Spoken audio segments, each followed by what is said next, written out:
All right, man. Torture Talk After Hours. You know what it is. So Kendrick Lamar just shocked the world. Excuse me. He just shocked the world.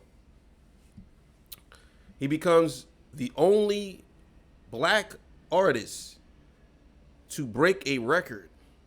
You know what I'm saying? Single male or male black artist to break a record. And this record is huge. And this is over everybody, believe it or not. So before we get into that, you already know this is Torture Talk After Hours. Let's get it.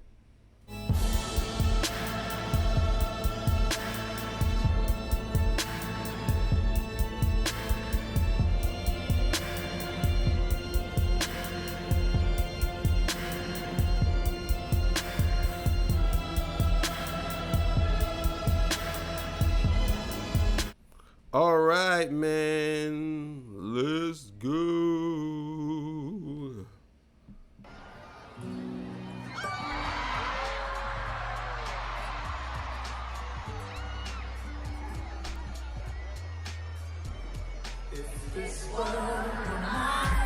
Picture this.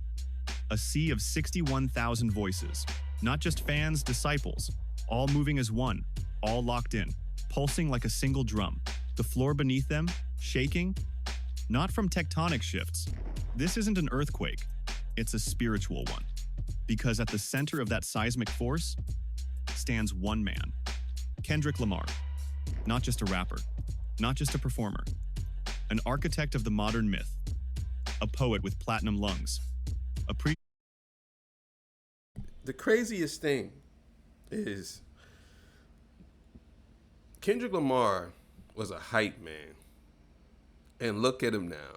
This is why I say, man, when people say that you can't do what you want to do, you literally could do whatever you want to do. If you got hard work and dedication, and I'm talking like do things, like I'm going to be honest with you. When I started my other channel, I only had like 12 subscribers. And I wanted to give up. Then I started getting into things, and then I end up with 1,300, right? And then that 1,300 subscribers, it wasn't going nowhere for a long time. I wasn't getting no new subscribers. I was getting 3 views on each video. It was crazy. I ain't gonna lie to y'all. And then I stuck it out, and I kept doing it, kept doing it. And then one day I said, you know what? I'm gonna sit down, and I'm gonna dedicate myself to this. And I'm really gonna do it. I'm not just gonna half-ass do it, because a lot of times we don't want to admit that we be halfway doing stuff. And I said, you know what? Let me do it. And I did it. And now I'm almost 20,000 subscribers over there. And over here, I'm trying to reach 5,000. You know what I'm saying? Make sure you subscribe. But yeah, man, it's about hard work and dedication. So let's keep it going. With platinum plaques. On May 17th, 2025, at Seattle's Lumen Field, Kendrick didn't just headline a concert. He authored a new chapter in music history. He didn't break records. He obliterated the notion of what records even meant. Welcome to the Grand National Tour. Where verses are weapons, vulnerability is armor. And the stage isn't just a stage, it's Kendrick's battlefield. A pulpit, a time machine, a cultural checkpoint. So if you're thinking of clicking off, don't. First, tap like, smash, subscribe. Tell the algorithm you want stories that don't just chase clout, they change the culture. Because this moment wasn't just hip-hop, it was a resurrection. Let's dive in. That's pretty fire. I just noticed that she got a crossing guard. She's selling a crossing guard with her logo on it, SOS. That's pretty fire. I ain't gonna lie. May 17, 2025. Lumen Field, Seattle. A city where it rains more days than it shines. But that night, everything glowed. Kendrick walked out in all black. Hood up, head down, and the silence before that first verse dropped, you could feel it in your teeth. This wasn't just a rap concert. This was an exorcism of expectation. And by the end of the night, the box office revealed the true scale of the moment. 14.8 million in one night. That's not just historic for rap. At the end of the night, the box office revealed the true scale of the moment. 14.8 million in. I want all of y'all Drake fans to pay attention to this and look at this. Because, and again, it's not me picking on Drake. I'm coming at his fans because they always talking crazy. But I want y'all to take a good look at this. Look at that. Do y'all believe, or do y'all ever think that Drake would ever break this record? If he hasn't done it already, you think he would break this record? Y'all think Drake would break this record right now, in the state that he's in right now? Y'all think he would break this record? Y'all think y'all think that Drake is gonna go on a stadium tour run? Y'all think he's gonna try to do it? Y'all think he's gonna do it? I don't know. I think right now, if Drake try to do a stadium tour run, it's gonna fail, and I think that he knows that. That's why he's probably not gonna ever do it. You know what I'm saying? I think that I don't know if Drake has enough power to pull together 60,000 people right now. Maybe before, but right now, unless he's selling the tickets dirt cheap. But I just don't think I don't think people are really that interested to go see him. Yeah, let's keep it going. One night. That's not just historic for rap. It's historic for music, for live performance, for any artist, ever. No gimmicks, no Super Bowl collabs, just Kendrick, a mic, and a plan to shatter ceilings. That one performance made Kendrick the first rapper in history to clear 14M in a single show. The first solo black rap artist to outgross every pop, rock, and EDM tour in 2025 so far. And the fans? They didn't just show up. They sacrificed to be there. Some were in line before sunrise, clutching blankets and Kendrick vinyls like relics. Others flew in from Germany, Ghana, Japan, global pilgrims chasing a once-in-a-lifetime communion. This wasn't hype. It was holy. But you don't build a moment like Seattle overnight. Let's rewind. January 2025. Tour announcement. No billboards, no leaks. Just a single cryptic tweet, a location, a date, and 2 initials. K.L. And that was enough to trigger a digital stampede. Minneapolis? Sold out in 9 minutes. 47,000 fans, 9.1 million. A record-breaking warm-up. Dallas? Different beast. 55,000 people, 11.8 million. That made Kendrick the highest-grossing black solo rapper for a single night. Until Seattle said, bet.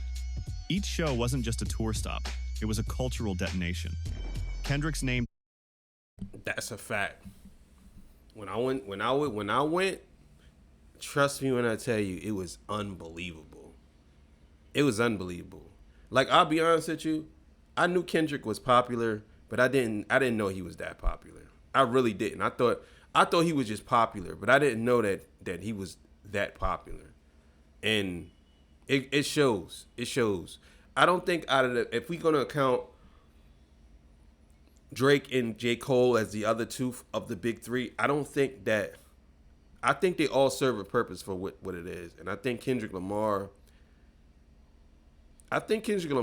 is a combination of the two. He's a different beast from J. Cole and Drake. Drake is a different beast, and J. Cole's a different beast in their own right. But I think Kendrick Lamar he's just way beyond them, in my opinion. He's way beyond them. Let's keep it going. Didn't appear on marquees. It echoed through cities like a thunderclap. And while other artists fumbled with reschedules or low ticket sales, Kendrick vanished entire dates from the internet. The Grand National Tour became less of a concert and more of a myth in motion. Then came the soundtrack of this revolution. Not Like Us. Not a single. A sniper shot. Released in May 2024, Not Like Us wasn't made for TikTok. It wasn't chasing a dance challenge. It wasn't fishing for streaming-friendly vibes. It was a statement. A line in the sand.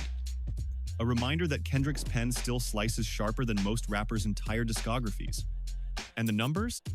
52. Bro, that's got to be the best feeling ever. Baby Keem, you family with the greatest rapper of all time, the biggest rapper of all time, and you a rapper. That's got to be the best feeling in the world, man. Oh, my God. That's got to be so... It has to be, like... Sometimes I feel like... I know one day I'm going to get to that level of... I don't think I'm ever going to get as popular as Kendrick, but I'm going to get to that level of popularity. I think people going to like me, which is cool if people don't. I mean, you ain't going to get everybody. But at the same time, I'm looking like...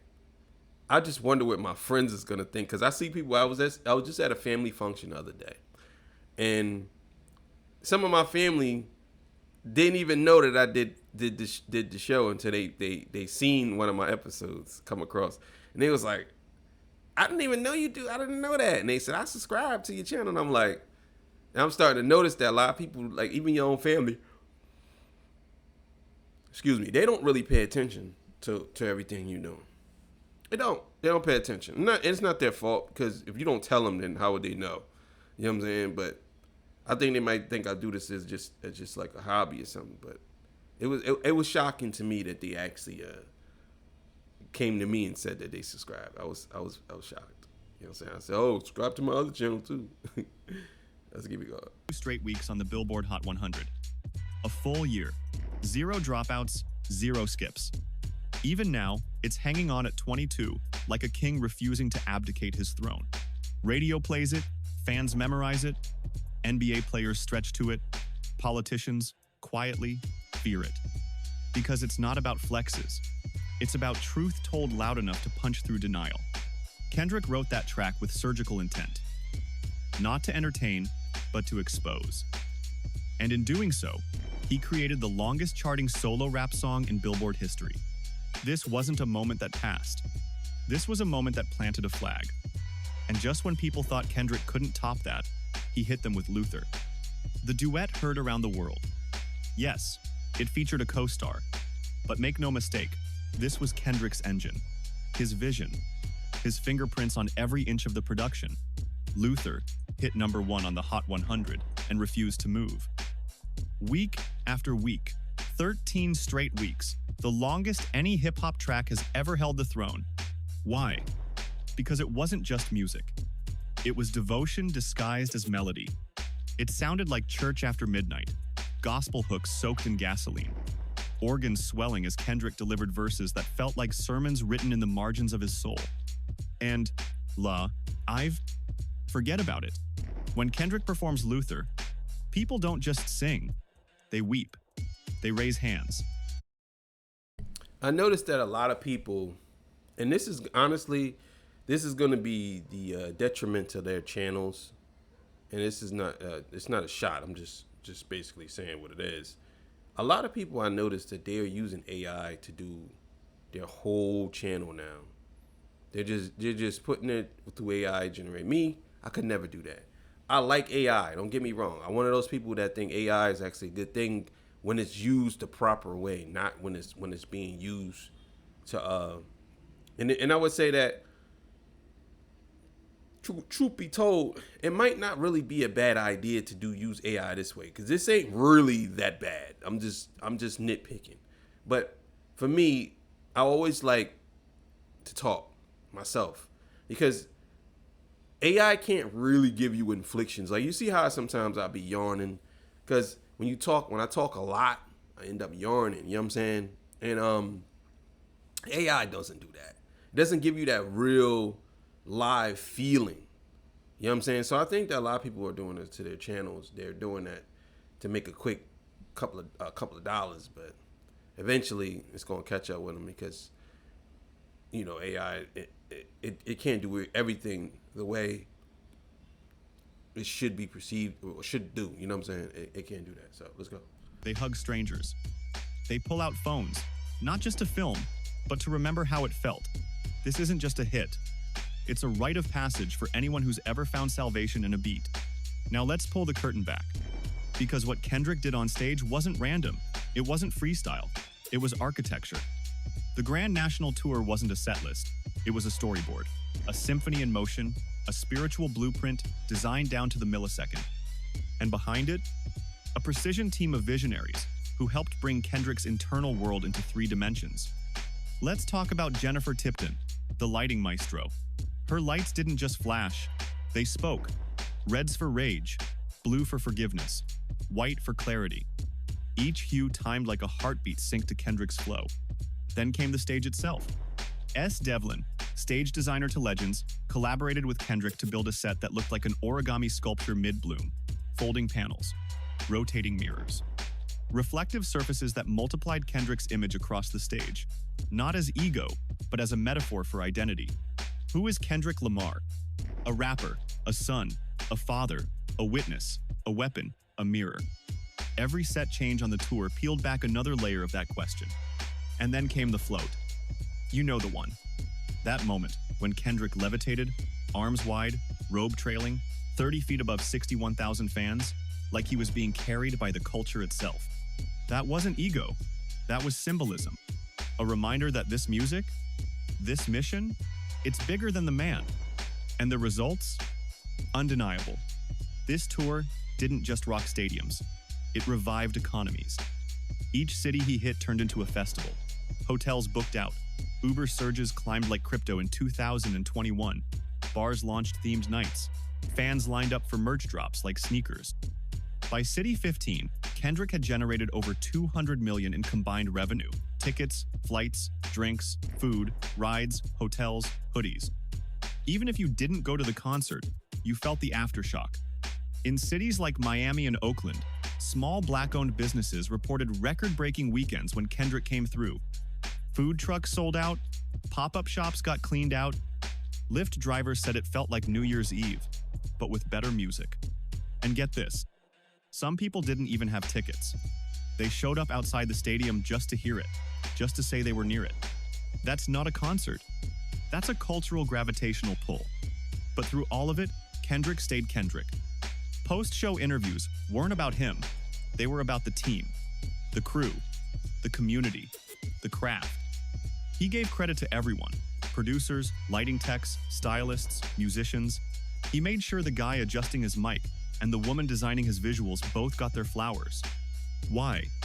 Because for Kendrick, this isn't about legacy. It's about service. I agree with that. I definitely think Kendrick Lamar is one of those artists that gives back, and also he shares a lot.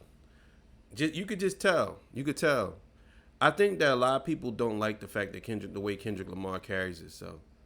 You know what I'm saying? He's not arrogant. He's one of those type of people who you don't really know too much about, and people just speculate. But Kendrick Lamar he has an aura about him that I don't think no artist has ever had. The way he moves is just, to me, I think a lot of artists, they can't capture that. You know what I'm saying? They can't. Doesn't posture. He reflects. He remembers when he was mixing demos in his cousin's back room in Compton, praying someone would listen. And even now, with Pulitzer Prizes, Diamond Records, and enough accolades to crash a hard drive, Kendrick still talks like a student, still listening, still learning. That humility, that's not branding, that's his fuel. It's why his success feels so personal to fans. Because when Kendrick rises, we don't feel like spectators, we feel like witnesses. So now the big question looms. What's next? Because when you redefine the concert experience, double back and redefine charts, and then help boost local economies like you're running a Fortune 500 company, where do you even go? Do we get another surprise album drop before year's end? A volume 2 of Mr. Morale, The Big Steppers? Do we finally see Kendrick dive into the visual world? A full-length film? A stage play? Maybe even Broadway? Do we see him take this tour global?